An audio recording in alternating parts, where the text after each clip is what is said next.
에베소서 6장 5절에서 9절. 종들아 두려워하고 떨며 성실한 마음으로 육체의 상전에게 순종하기를 그리스도께 하듯 하라. 눈가림만 하여 사람을 기쁘게 하는 자처럼 하지 말고 그리스도의 종들처럼 마음으로 하나님의 뜻을 행하고 기쁜 마음으로 섬기기를 주께 하듯 하고 사람들에게 하듯 하지 말라. 이는 각 사람이 무슨 선을 행하든지 종이나 자유인이나 주께로부터 그대로 받을 줄을 알미라. 상전들아 너희도 그들에게 이와 같이 하고 위협을 그치라. 이는 그들과 너희의 상전이 하늘에 계시고 그에게는 사람을 외모로 취하는 일이 없는 줄 너희가 알미라. 여러분, 오늘 함께 읽었던 그 에베소서 이 본문을 보면 주인, 상전, 또 종, 이런 단어들이 나오고 있습니다. 그래서 좀 어찌 보면 참 우리하고는 잘 맞지 않는, 어울리지 않는 그런 말씀인 것 같은데요. 잘 생각해 보시면 이것이 지금 우리와 함께 이 세상을 살아가고 있는 모든 사람들에게도 적용될 수 있고 그 원리는 통하는 것이구나. 2000년 전에 있었던 이 말씀을 오늘도 우리가 받아들이고 있는데요. 근데 특별히 한 가지 기억할 것은 뭐냐면 이 말씀이 교회에 주신 편지라는 것입니다. 신문 가판대, 지하철이나 길거리에서 신문을 하나 집어들었더니 오늘 읽었던 그 내용이 나와 있는 것이 아니고요. 그 수신자가 독자를 누구를 상대로 해서 이 글이 쓰여졌느냐 하면 교회에 있는 사람들에게 이 글을 주셨다는 것입니다. 그러니까 신자가 아니면 이 글을 읽을 수는 있을지 모르지만 무슨 뜻인지도 모르고 알았다 하더라도 순종할 수는 없는 말씀입니다. 다시요. 이 에베소서 5장 6장에 있는 이 말씀은 이미 5장 18절에서 성령 충만을 받아라 하는 그 맥락에서 성령 충만한 성도들이 이 말씀을 듣고 들은 그 말씀을 순종할 수 있는 가능성이 있는 사람들입니다. 그런데 이런 경우는 세상에서 몇 %밖에 안 됩니다. 거의 대부분의 사람들은 교회 밖에 있는 사람들입니다. 그들은 이 편지를 읽고 무슨 말인지도 모릅니다. 죽게 하듯 하라. 그럼 주가 어떻게 됐다는 말입니까? 주가 자기가 주인인데, 그렇잖아요?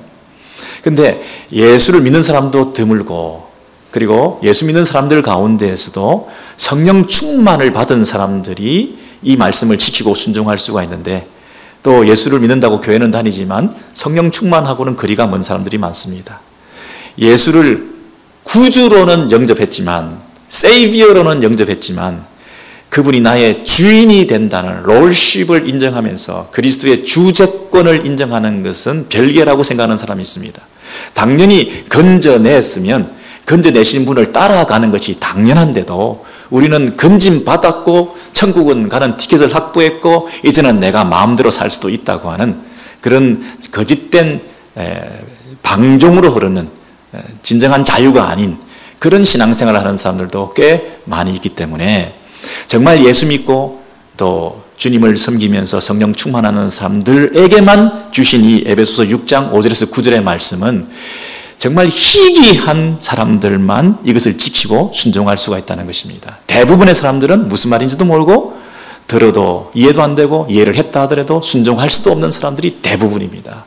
그런데 그 소수의 사람들에게 주신 이 메시지를 달게 받고 내가 세상에서 상전이고 주인인데도 예수 믿는 주인이요 상전이기 때문에 내가 세상에서 종노릇 하는 사람인데 종인데 내가 예수 믿는 종이기 때문에 내가 해야 될 말씀 그리고 그 주인과 종 사이의 관계가 이러해야 된다고 하는 특별한 이런 모습을 우리 교회 안에서 함께 예수 믿는 그 주인과 종이 어떤 관계를 형성하고 회복해 나갈 수 있는가 하는 것들을 정말 구현해내는, 드러내 보이는 그런 일은 참으로 특별한 경우에만 가능하다는 거예요.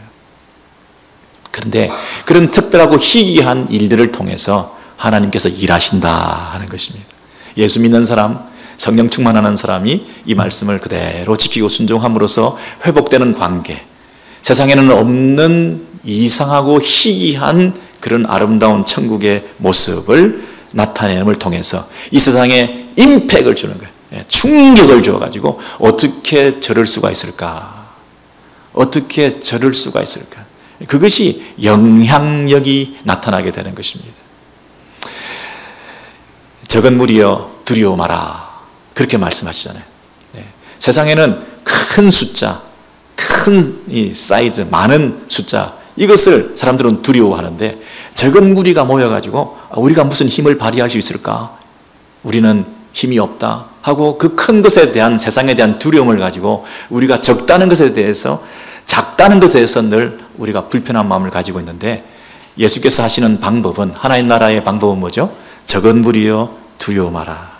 그 적은 무리가 어떤 영향력을 세상에 나타내느냐에 따라서 그것이 더 큰 하나님의 쓰임을 받을 수 있는 무리가 될 수 있다는 거예요. 성령 충만한 사람이 제대로, 예수 믿는 사람이 제대로 이 말씀을 달게 받고 순종하는 모습이 있으면 그것이 세상에 엄청난 파급력과 영향력을 미칠 수 있다고 하는 이 축복의 메시지가 된다는 거예요.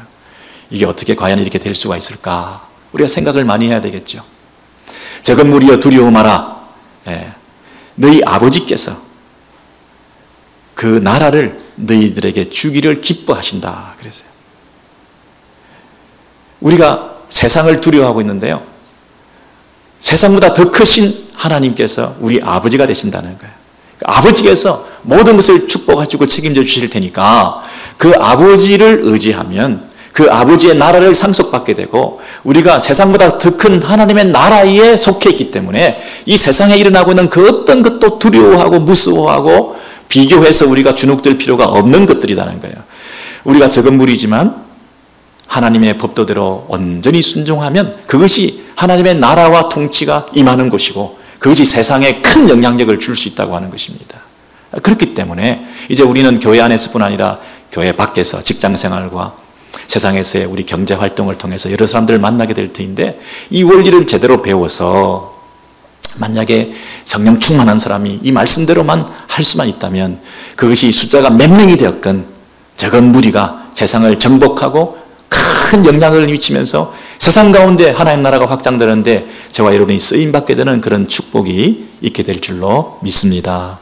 여러분 이 말씀 한번 다시 보시면요, 6장 5절에서 9절 말씀 우리 그 화면에 띄워주시면요, 종들아 떨며 성실한 마음으로 육체의 상전에게 순종하기를 그리스도께 하듯 하라. 눈가림만 하여 사람을 기쁘게 하는 자 되지 말고 그리스도의 종들처럼 죽게 하듯 하고 종이나 자유인이나 주께로부터 그대로 받을 줄을 알미니라. 여러분 여기에 등장하는 단어가 있는데요, 종이나 자유인이나 라는 말입니다.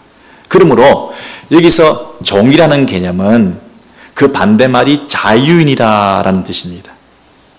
자유인의 반대말은 노예입니다. 그러므로 여기서 말하는 종은 단순한 servant, 무슨 하인 뭐 이런 임금과 싹스를 받고 노동을 제공해 주는 그런 종이 아니고 slave입니다. 완전 노예입니다.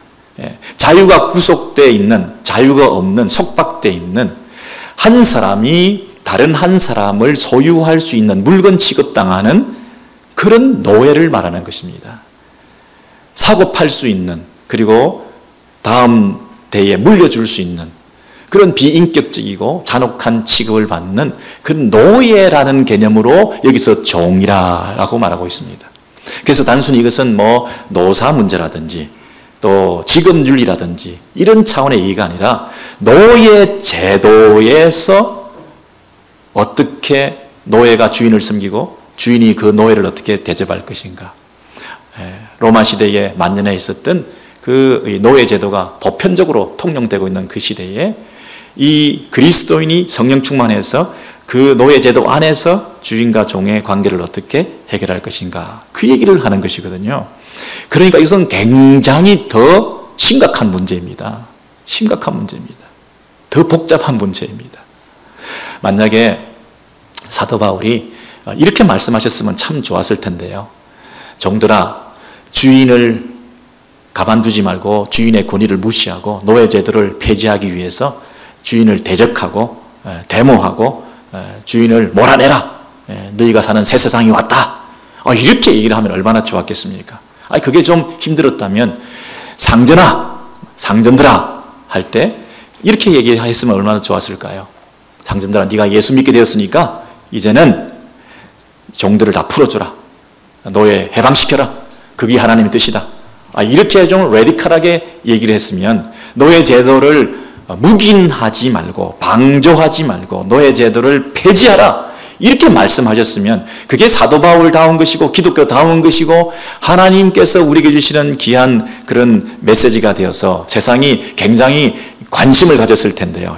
역시 성경은 살아있고 하나님은 정말 정의롭고 이렇게 불의한 것들을 봐내지 못하고 그것을 해결하고야만은 노예 제도를 방조하고 묵인하는 기독교보다는 그것을 당장이라도 그만둬라, 폐지하라고 얘기하는 것이 더 인기가 많았을 텐데요. 젊은이들이 교회로 몰려들었을 텐데요. 왜 사도 바울은 이렇게 인기 없는 얘기를 하고 있는지 도대체 이해가 되지 않거든요. 어떻게 이 노예 제도를 그대로 묵인하면서 상전들아, 종들아, 주인에게 순종하라, 상전에게 순종하라, 이런 이 태도를 보이면서 어떻게 세상을 바꾸겠습니까? 이래가지고 기독교가 세상에 영향력을 미치겠습니까? 세상의 조롱이나 되고 우스갯거리가 되는 것이 교회가 될 가능성이 많죠. 여러분, 이 노예 제도를 통용되는 시대에서 예수를 믿게 된 노예가 어떻게 그 상전을 대할 것이고 노예 제도 안에서 주인된 상전이 자기에게 속해 있는 그 노예들을 어떻게 대할 것인가, 이런 이슈에 대해서 우리가 성경적인 이런 가르침을 또 사도 바울의 이 어떤 가르침을 우리가 살펴야 될 텐데요. 왜 이러시는가? 왜 이런 식으로 밖에 못하나? 하는 것에 대해서 우리가 생각해 보고자 하는 것이죠. 여러분, 이 말씀, 이 노예 문제뿐 아니라 평소에도 사도 바울께서 성경적으로 우리에게 가르쳐 주실 때에 어떤 논조로, 어떤 기조를 가지고, 어떤 원칙을 가지고 이런 문제들을 해결해 나가신지를 쭉 살펴보면 이분이 말씀하시는 뜻이 이것이구나 라고 좀 알 수 있을 것 같아서 제가 몇 가지만 말씀드릴게요. 이런 분들이 있었습니다. 이제 예수를 믿게 되었어요. 근데 예수를 믿고 나니까 새로운 세상이 열리게 된 거예요. 그리고 이 땅에 대한 관점이 바뀌게 됐어요. 영혼을 사모하게 됐어요. 그리고 재림을 기다리게 됐어요. 주님이 오실 거야. 주님이 곧 재림하실 거야.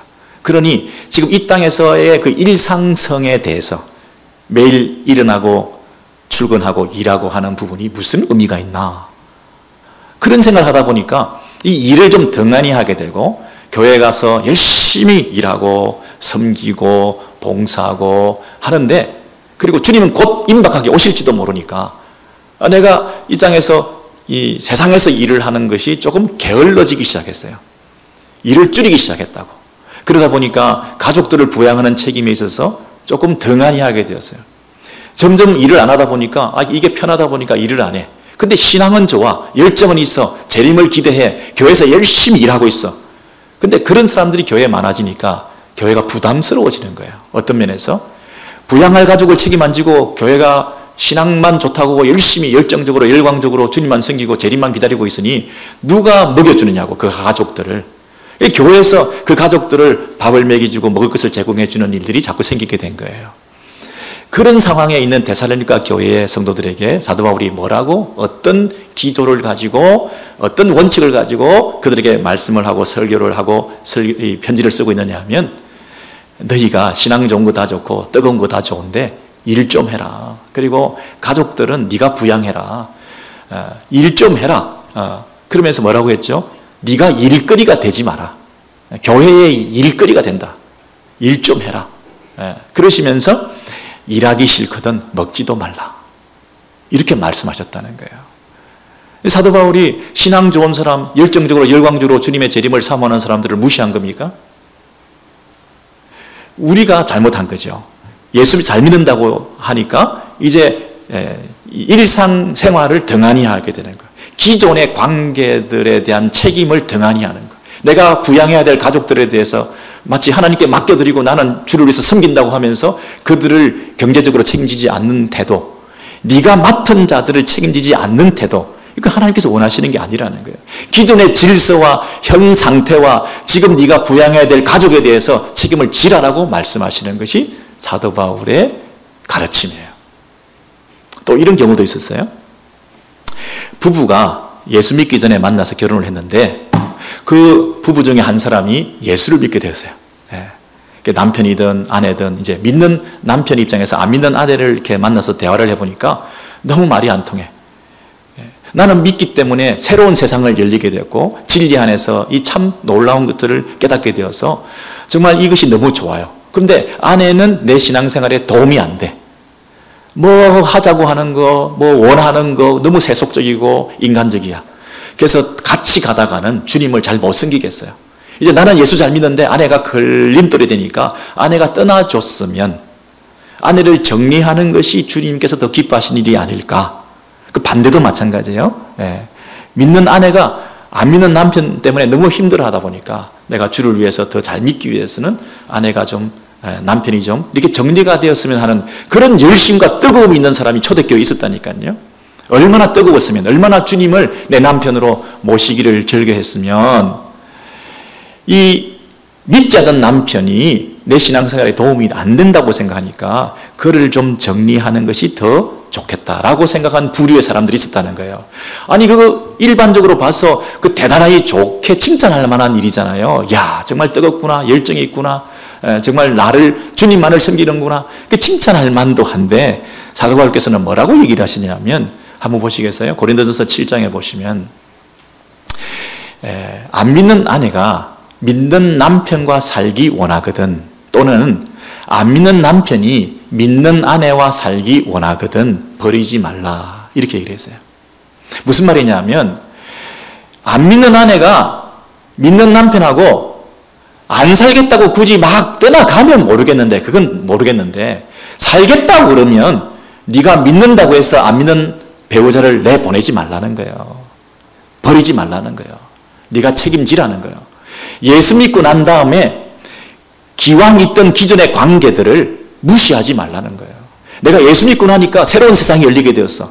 그래서 이제 관계를 정리해야 되겠다, 이렇게 말씀하지 말라는 거예요. 예수 믿고 난 다음에 새로운 세상이 열렸어도 기존의 관계를 유지하라는 거예요. 그래서 혹시라도 그 안 믿는 배우자가 구원을 얻을지 어찌 알겠느냐는 거예요. 여러분, 가장 가치 있는 게 뭔가요? 구원을 얻는 거예요. 여러분, 이 세상에 폭군이 있다고 생각해 보세요. 우리 공동체 안에 만약에 굉장히 말씀꾼이 하나 있다고 생각하세요. 예배 때 술주정을 하고 오는 사람이 있다고 생각해 보세요. 그러면 폴리스한테 연락해서 내보내고 우린 예배 드리겠다. 이게 뭐 일반적인 방법일 수 있을 거예요. 예배가 조금 늦어진다 하더라도 설득하고 또 이해를 시키고 위로하고 하는 그 과정들이 하나님께 예배 드리는 것보다 그게 못한 걸까요? 나는 하나님께 예배 드려야 되기 때문에 그 술주정뱅이를 폴리스 불러서 내보내는 것만이 하나님이 기뻐하신 예배를 드린 것일까요? 여러분, 그 영혼이 교회에서 상처받고 경찰서에 불려가서 예수 안 믿고 다시는 교회 안 오는 것보다는 우리가 좀 불편하더라도 그 영혼이 혹시라도 구원받을지 모르니까 우리가 최선을 다해서 끝까지 인내하고 참으면서 기다려주고 사랑을 베푸는 것이 교회가 해야 될 도리가 아닐까요? 그걸 확대해서 생각하면 폭군이라 하더라도, 여러분, 이 초대교회의 그 분위기는 네로 황제가 다스리는 로마 시대잖아요. 그런데 그 왕에게 순복하라, 이렇게 말씀하시잖아요. 아니, 네로 황제를 다도의 대상이지 어떻게 거기 순복해요? 일반적으로는 도저히 이해가 안 되는데 지금 믿지 않는 아내 때문에 신앙생활이 힘든데 믿지 않는 아내가 정리되는 게 내 남은 신앙생활에 도움이 되지. 내가 주를 위해서 선교도 해야 되고 달려가야 되고 하니까 좀 힘든 상대는 정리하는 것이 기쁜 내 마음의 소원인데, 이 사도 바울이 뭐라고 얘기를 하냐면 혹시 그가 안 믿어도 너로 말미암아 구원받을지 어떻게 아느냐. 기존의 관계를 유지해라라고 말씀하는 거예요. 정 떠나겠다면 어쩔 수 없겠지만 네가 일부러 내보내는 것은 안 된다라고 말씀하시는 거예요. 여러분 생각해 보세요. 우리가 얼마나 잘났으면 누구를 내보낼 수 있겠어요? 예수 믿는 게 뭐 그렇게 대단하고 유세를 떨 일이라면 안 믿는 사람을 이렇게 내보내면서까지 내가 잘 믿겠다고 얘기를 할 수 있겠어요? 우리한테 기대하는 게 뭐겠어요? 한 생명 구원하는 거잖아요. 네 일생을 통해서 너에게 맡겨주신 배우자 안 믿는 사람, 너의 삶을 통해서 예수 믿게 해서 그가 구원받고 영생을 얻고 함께 천국 갈 수 있다면 네 인생 성공한 거잖아요. 뭘 더 바래? 내가 너한테 기대하는 게 없는데 너는 왜 나한테 더 많은 걸 하려고 그래? 하나님께서 그렇게 말씀하시면 뭐라고 얘기하실 거예요? 기존의 관계, 인간관계를 정리하는 게 능사가 아니라 기존의 관계 속에서 나를 부르셨을 때 그 부름에 합당하게 그를 섬기는 것이 우리가 해야 될 1차적인 사명이다. 이렇게 말씀하시죠. 그래서 결론적으로 뭐라고 얘기를 하냐면 주께서 각 사람에게 나누어 주신 대로 인생에 있어서 어떤 자리가 있다는 거예요. 삶의 자리가 있다는 거예요. 나누어 주신 대로, assign 해 주신 대로. 여러분 이거 믿으세요? 우리에게 할당된 자리가 있다는 것. 하나님께서 우리에게 각자에게, 각 사람에게 그랬죠. 한 사람 한 사람, 예외가 없습니다. 두리뭉실하게 넘어가지 마세요. 여러분 한 사람 각 사람에게 하나님께서 할당해 주신 인생의 자리가 있다는 거예요. 그 삶의 자리에서 행하라는 것입니다. 각 사람을 부르신 그대로 그 상황에서, 그 시츄에이션에서 행하라는 것입니다. 여러분을 부르신 그 자리에서 하나님께서 우리에게 주신 그 자리에서, 삶의 그 자리가 각 사람에게 있는데 그 자리에서 행하라는 것이에요. 내가 예수 믿었다고 해서 상황을 바꾸겠다, 관계를 정리하겠다, 새로운 만남을 가지겠다, 새로운 장소로 옮겨서 시작하겠다, 그걸 하나님께서 원하지 않으신다는 거예요. 우리는 예수 믿고 나니까 새로운 뷰가 생겨가지고 이제 새로운 출발을 해야겠다, 장소를 옮겨봐, 사람 바꿔봐, 이렇게 생각하기 쉬운데 하나님께서는 내가 너를 부른 그 자리에서 충성하기를 원하신다는 거예요. 그 자리에서 있는 기존의 관계들을 통해서 일하기를 원하신다는 거예요. 나는 그 자리에서 너에게 할당된 그 자리에서 너를 일하라고 그 자리에서 너를 불렀는데 너는 자꾸 그 자리를 떠나겠다니 이게 뭐 어떻게 내가 참 부른 그 의도가 맞지 않다는 거예요. 여러분 각자에게 삶의 자리가 있는 줄로 믿습니다. 그 자리에서 섬겨야 될 대상이 있는 줄 믿습니다. 피하고 싶고 회피하고 싶은 그 상황과 그 인격들이 있을 수도 있습니다. 그러나 하나님께서 그 자리에서 부르셨다면 그 자리에 있는 사람들을 우리가 어떻게 끝까지 책임져야 될 것을 생각해 보라는 것입니다. 그게 소명입니다. 부르셨다. 우리를 부르셨다. 이 디바인 콜링이 신적인 부르심 앞에 내가 사로잡혀야 소명이 있는 사명감을 가지고 사는 거예요. 이게 하나님이 나를 부르셨다는 그 의식이 없이는 이것을 일관되게 지속적으로 그 사명 감당하기 어렵습니다. 내가 좋을 때는 하는데요, 내 상황이 나빠지면 금방 그만두게 되거든요. 근데 하나님께서 부르셨다. 신적인 부르심 앞에 내가 사로잡혔다. 일평생 내가 이것을 위해서 내가 달려갈 길을 달려가겠다. 그래야 평생을 가는 겁니다. 중간에 포기하지 않고 달려갈 수 있는 비결이 어디 있을까요? 목회자만 뭐 한번 목사가 되고 하나님 부르심을 받아서 끝까지 달려가게 될까요? 아니, 목회자들 가운데서도 중간에 힘들어지면 포기할 수도 있을 수 있겠지만 여러분 그것이 소명감의 문제라고 우리가 생각할 수가 있을 거예요. 내게 맡겨주신 영혼들, 그가 누구인지 모르지만 그를 향한 하나님의 나를 향한 부르심 앞에 우리가 충성할 때에 주께서 그 삶을 복되다, 성공했다, 그렇게 칭찬하실 줄 믿습니다. 그 밑에 보시면 그걸로 부족해가지고 한 가지 예를 더 들고 있는데요.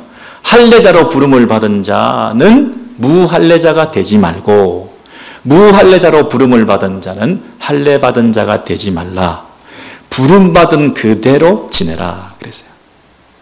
여러분 할례 받았다는 얘기는 유대인이라는 얘기죠.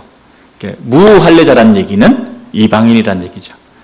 여러분 할례 받으면 진짜 하나님 백성인 것처럼 보이는 시대에 내가 무할례자인 상태에서 예수를 믿게 됐어요. 예수를 믿었는데 나는 할례를 안 받았어. 근데 할례 받은 사람들이 더 대단해 보여. 그리고 이 유대인들 입장에서는 할례 받지 않으면 하나님 백성이라고 취급도 안 해줘.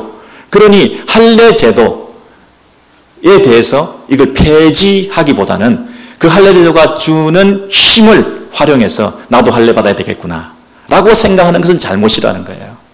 그리고 할례 받은 자가 유대인 입장에서 예수를 믿었는데 유대인으로서 예수를 믿고 보니까 이 할례 받은 것이 아무 의미가 없구나.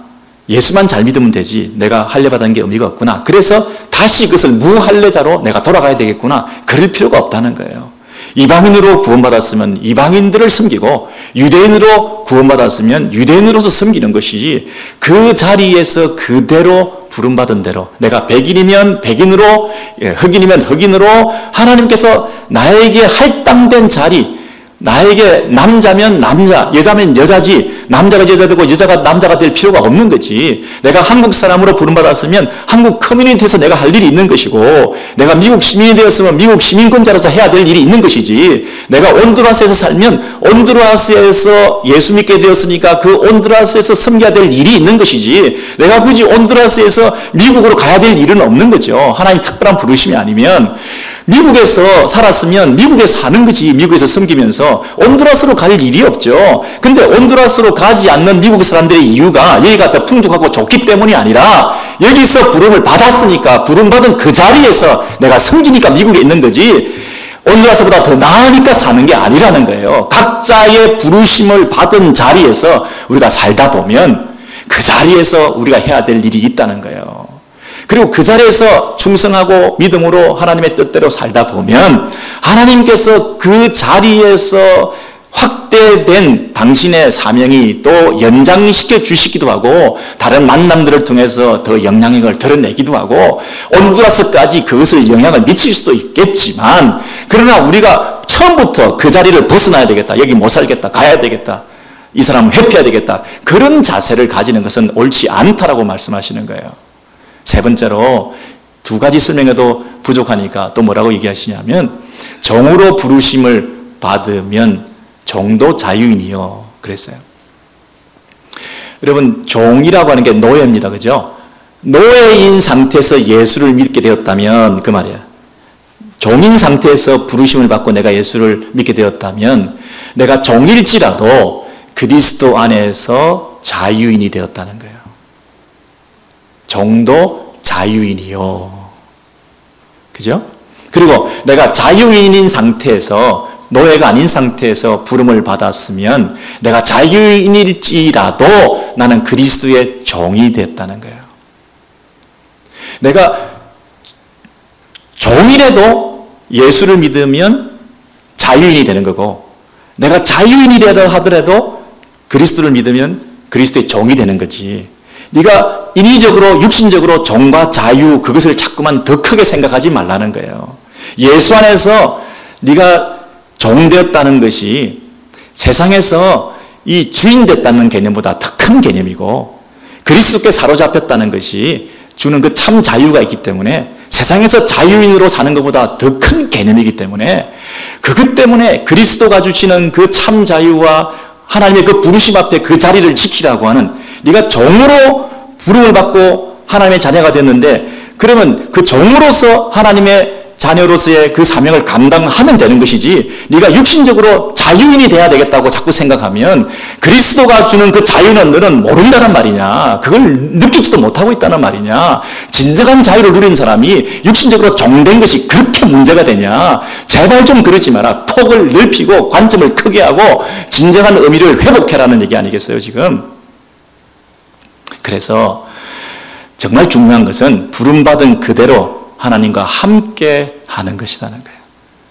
하나님께서 나와 함께 하시고 내가 하나님께 더 가까이 가고 하나님의 명령을 순종하고 그래서 그 하나님과 함께 살아가는 삶이 중요한 거지 종이라는 신분, 자유인이라는 신분, 내가 있는 상황과 처지 이게 중요한 게 아니라는 거예요. 어디에 있든지 어떤 신분에 있든지 하나님과 함께 있으면 그것이 너희가 해야 될 사명이라는 거예요.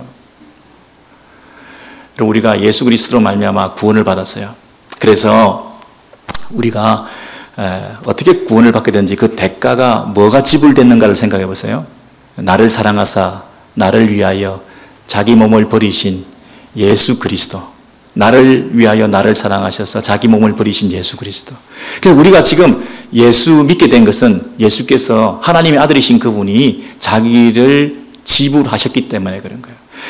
세상을 하나님께서 이처럼 사랑하사 독생자를 주셨으니 그랬어요.